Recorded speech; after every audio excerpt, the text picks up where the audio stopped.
ওৰাঙৰ ৰঙাপানী ৰৌতা নৈৰ ওপৰত স্বাধীনতাৰ ৭২ বছৰ পিছতো এখন দলং নিৰ্মাণ নোহোৱাৰ বাবে প্ৰায় ৮খনকৈ গাঁৱৰ ৰাইজে যাতায়াতত জিয়াতু ভুগিব লগা হৈছে। মাজবাট বিধানসভা সমষ্টিৰ বিধায়ক চৰণ বড়োই কোনো ধৰণৰ মনোযোগ নিদিয়ে এই ৰঙাপানী অঞ্চলৰ ৰাইজৰ দুৰ্দশাৰ কথা।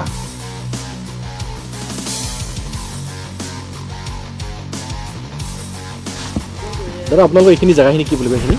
এইটো ৪ নং ৰঙাপানী। ৪ নম্বৰ ৰঙাপানী। হয়।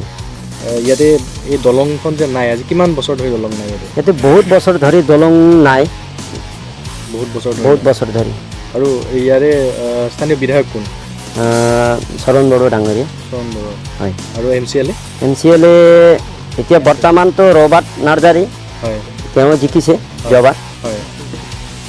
আৰু মানে ইয়াতে যেতিয়া আপোনালোকৰ বাৰিষা সময়ত কিদৰে যাতায়াত কৰে বাৰিষা হ'লে? বাৰিষা হ'লে আমি যাতায়াত বন্ধ মানে বেছিকৈ বৰষুণ হয়, নদী বাঢ়ে যদি যাতায়াত বন্ধ হৈ যায়। যাতায়াত বন্ধ হৈ যায়, পাৰ হ'ব নোৱাৰি। যেতিয়া ৰোগী বা 108ৰ ক্ষেত্ৰত বা তেনেকুৱা আহি পৰে তেতিয়া কি কৰে? তেতিয়া ভাৰ বান্ধি ল'ব লাগিব, যেন তেন ৪-৫জন মানুহ মিলি ভাৰ বান্ধি লৈ যাওঁ, ইপাৰি কৰোঁ। ভাৰ বান্ধি লৈ যাওঁ। হয়। ইয়াতে কিমানমান মানুহ আছে আপোনালোকৰ? কেইখনমান গাঁও আছে? ইয়াতে ৮খন গাঁও আছে।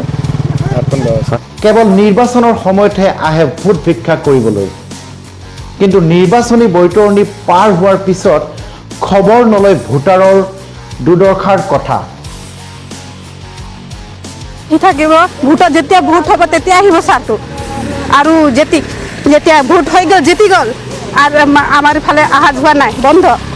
কি আছে, ক'ত আছে দলং আছে, ক'ত কেনে মানুহ পাৰ হৈ আছে, এইকেইটা মানুহকেইটা গম নাপায়। খালি এই ভোট আহিলেহে এই আমাৰ বেটা আমাৰ ছোৱালী আমি বনাই দিম, সেইটো আহিব চাব আৰু ক'ব কি আমাৰ ইয়াতে দিম আৰু ভোট জিতিলে আৰু নাই। আপোনাৰ পেটটো চাব, বেলেগৰ পেটটো নাচায়। কি বেলেগৰ ল'ৰা ছোৱালী কেনেকৈ পঢ়ি আছে কেনেকৈ নাই সেইটো নাচায় ইহঁতে। বাৰিষা নৈ যেতিয়া উফন্দি উঠে তেতিয়া ৰঙাপানী অঞ্চলৰ ছাত্ৰ ছাত্ৰীয়ে বিদ্যালয়ত যাব নোৱাৰে আৰু স্থানীয় ৰাইজে মৰণক হৰণ কৰি ভৰা নৈ পাৰ হৈ জীৱন জীৱিকা নিৰ্বাহ কৰিবলগীয়া হৈছে। এই বাতৰি সম্প্ৰচাৰ হোৱাৰ পিছত বিধায়ক চৰণ বড়োই কি ব্যৱস্থা গ্ৰহণ কৰে সেয়া হ'ব সময়ত লক্ষণীয়। Bureau' report, Assam news 24/7।